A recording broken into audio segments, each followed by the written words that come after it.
Boa noite a todos, meu nome é Cláudio. Nessa videoaula eu vou falar um pouco sobre transação. Na videoaula passada eu fiz um insert, tá? Na tabela de pedidos e na tabela de itens de pedido. No entanto, ocorreu um erro e salvou somente na tabela de pedidos, não salvando na tabela de itens. Então aqui eu vou limpar minha tabela de itens, vou colocar em script table as, drop in recreate. Aqui eu estou informando para o SQL Server que eu quero que apague a tabela e crie ela novamente. Então, estou apagando a tabela e criando ela novamente. No pedido, eu vou fazer a mesma coisa. Eu vou apagar a tabela e recriar. Ok. Agora, o que a gente vai fazer? Nós vamos trabalhar com transação. Deixa eu tirar essas barras laterais e eu vou forçar aqui um erro só para exemplificar o que ocorreu nas videoaulas anteriores. Não sei se foi na videoaula referente ao pedido ou se foi na videoaula referente ao itens. Então, se eu vier aqui e executar, observe que vai gerar um erro na minha tabela de itens. No entanto, o sistema vai permitir que seja salvo na minha tabela de pedidos. Então, vou colocar SSD memória. Ok, vou dar um F10, Ana, ok. Dar um F4, R$ 76 de entrada e duas parcelas de 100. Ok, observe que vai gerar um erro. Então, aqui, ADO insere itens, field, CD, pedido, não found, não encontrado.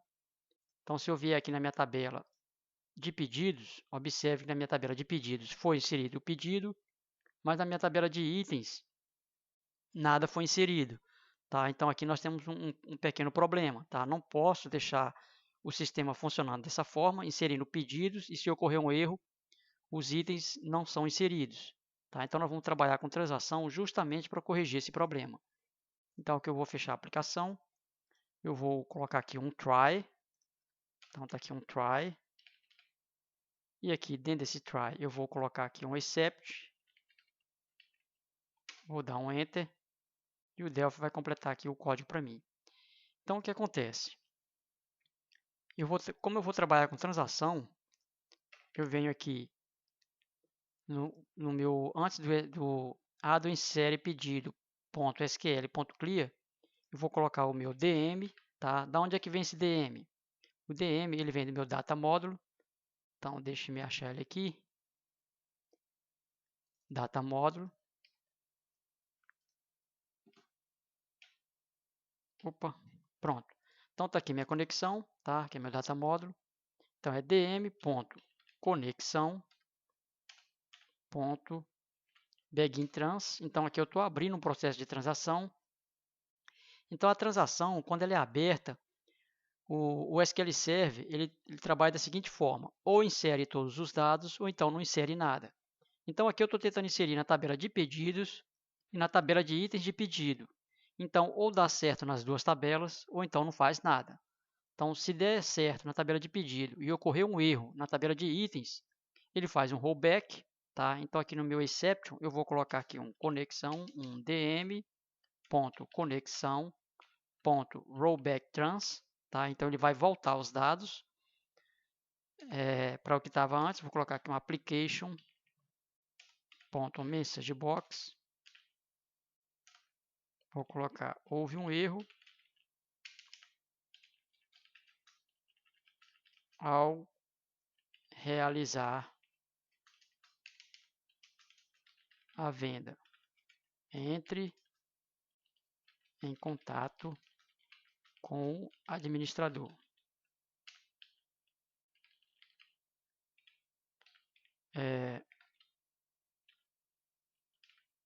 Américo Solution.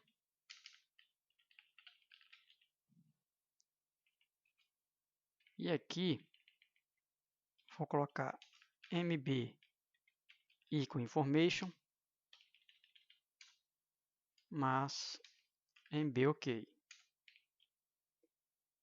Ponto e vírgula, dá um home aqui.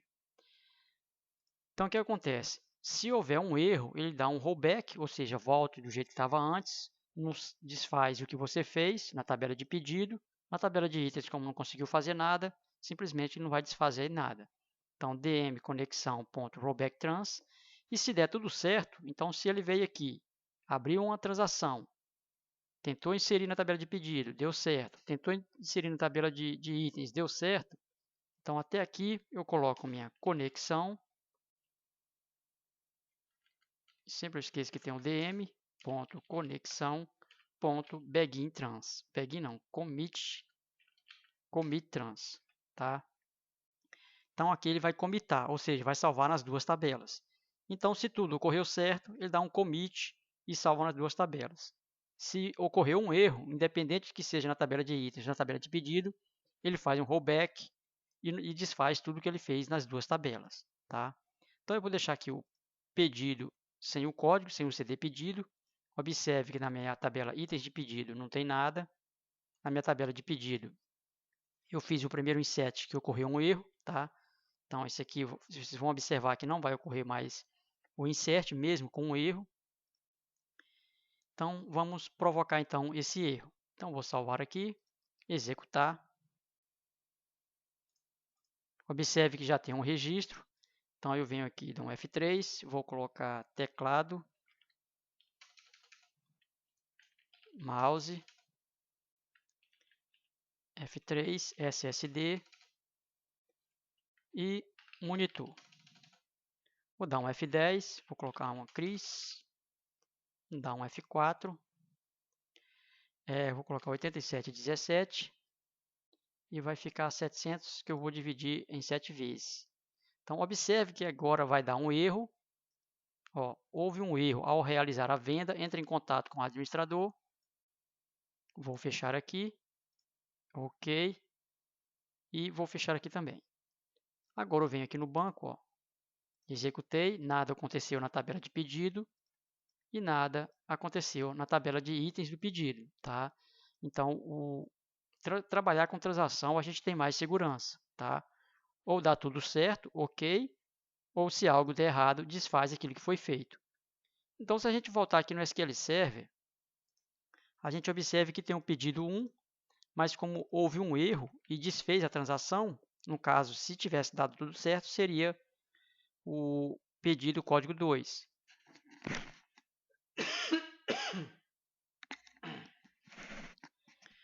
Desculpe. Então, como houve um erro, o que acontece? Esse pedido código 2 aqui foi descartado e o próximo que eu inserir vai ser o 3, tá? Então, ele não volta com o código anterior, ele sempre ele vai prosseguir. Quando você usa transação, a gente tem um pequeno problema. Tem um lado bom e um lado ruim. O lado bom é que a transação ou dá tudo certo ou desfaz se ocorreu um erro. Até aí tudo bem, nós temos essa margem de segurança. No entanto, se você estiver tirando um relatório referente a pedidos, tá? Na tabela que no caso aqui seria vendas, e estiver ocorrendo uma transação, o SQL Server ele bloqueia toda a tabela. Tá? Então, se aqui tiver vários pedidos, tiver sei lá, uns 700 pedidos, e você tentar tirar um relatório, simplesmente o SQL Server não vai deixar você tirar o relatório enquanto não encerrar a transação. Eu vou mostrar isso para vocês. Então, eu vou colocar aqui, vou colocar da forma correta, para que tudo ocorra de forma sem erros. Então, aqui eu vou colocar um breakpoint antes de commitar. Então, eu vou executar aqui. Vou efetuar a venda. Venho aqui em mouse, teclado, dá um F3, RIA de 7. Ok, vou dar um F10, vou colocar Ana, dá um F4, vou colocar R$32. Ok, e vou dividir em 7 vezes de 10. Se não estiver enganado, é 7 de 10. Tá, tô achando que eu errei na minha conta ali, mas tá bom. Então, o que acontece? Na verdade, é 32 centavos, eu coloquei R$32. No entanto, vamos lá. Vou colocar aqui, ele parou aqui no nosso commit trans, está esperando eu prosseguir para commitar, então vou fazer um select aqui na minha tabela. Observe que se eu tentar fazer um select, tentando exibir os dados de um relatório, veja o que vai acontecer. O SQL Server ele não exibe os dados, ele está aguardando eu commitar. Então está aqui, execute query, ou seja, query sendo executada. Enquanto eu não commitar os dados no banco, na minha tabela no caso, o SQL Server vai ficar com esse processo rodando, aguardando eu commitar. tá? Então, ele vai ficar preso aqui, digamos assim. Então, agora eu vou comitar. Então, aqui eu dou um F8 para prosseguir. Ok, eu comitei, deu tudo certo. Vou sair e observe que agora ele vai exibir para mim os dois itens. Como eu falei para vocês, o código 3 está aqui e agora nós estamos nos nossos itens da venda. Então, está aqui, ó, os 3 itens que eu acabei de vender. Tá? Então, esse é um dos problemas de usar a transação. Tem o seu lado bom e o seu lado ruim. Mas tem jeito de contornar isso. Tá? O lado ruim, no caso, que eu já até expliquei, que é o bloqueio da tabela como um todo, ele nos garante que tudo vai executar de forma correta. Mas tem uma forma de você fazer o seu select sem que você fique sendo bloqueado. No entanto, nem tanto, você não consegue trazer todos os registros, porque se estiver ocorrendo, conforme a situação, um update, um delete, nesse registro, vamos imaginar o registro 3, vamos supor que seu faturamento foi 5.000. Então, você faturou 5.000 no mês. Mas teve uma venda que está sendo cancelada, tá? E essa venda, o cancelamento dela é em R$1.000. Se você está fazendo um update, no caso, o cancelamento dessa venda, e você gerar o relatório, simplesmente o relatório ele vai gerar como se você tivesse o faturamento de 5.000, no entanto, ele não vai te informar que uma venda está sendo cancelada, sendo que, na verdade, o seu faturamento é somente 4.000. Então, esse é o lado ruim, tá? O lado ruim de você contornar a transação. Tá? Você pode retornar dados que não estão totalmente corretos. Tá? E da mesma forma que você, às vezes, pode ter um faturamento de 6.000, no entanto, o relatório está exibindo um faturamento de apenas 5.000. Por quê? Porque esse processo está passando uma transação e a transação bloqueia a tabela. E você liberou a tabela, mas tudo tem um porém, né? Você liberou a tabela até certo ponto e durante aquele ponto o último dado ainda não foi inserido. Obviamente, ele não vai trazer o último dado que foi inserido, vai trazer só os que já estão sendo inseridos, tá? Ou comitados, enfim, que não estão ocorrendo nenhuma transação. Bem, gente, essa é uma videoaula simples, tá? Só para explicar sobre transação. Espero que tenha ajudado vocês de alguma forma. Então, dê seu like, compartilhe, divulgue o canal. Se inscreva, clique no sininho para que você seja notificado. Participe do grupo do Telegram, tá? Que eu vou postar o script do banco. E eu vou explicar também como criar uma trigger. Nós vamos criar uma tabela e eu vou criar uma trigger onde nós vamos reduzir o estoque. Do jeito que nós fizemos aqui, ó, nós não estamos reduzindo o estoque. Tá? Então, eu vou criar uma trigger que vai salvar a movimentação das nossas tabelas, o que está sendo feito, se é venda, que é uma entrada, ou se é saída, enfim. Tá? No venda, no caso, é saída.